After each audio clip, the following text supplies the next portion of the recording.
Good morning. For today's assessment is English reading and pronunciation practice. So first, Academic, account,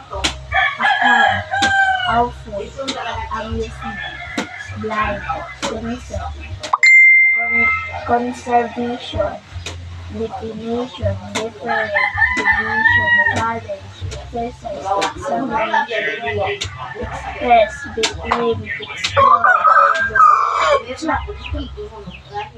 dialogy, dialogue, dialogue, equal, equator, earthquake, factor, fault, general, government, finish, include, finish, finish, include,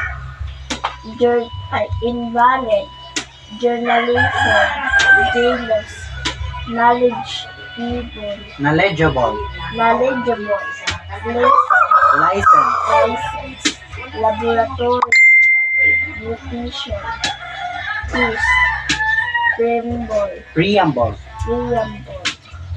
paraphrase, quality, paraphrase, paraphrase, quality,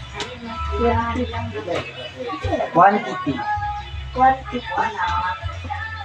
quotation, warrant, qualify, resources, request, review, spelling, sentence, syllable, stable, stable, stable, sequence, speech, surround, sorrow, sense, stem, foot, vowel,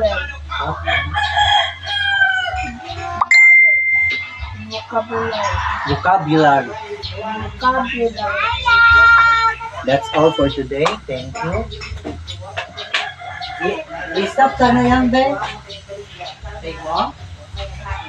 Take mo? Ilang box?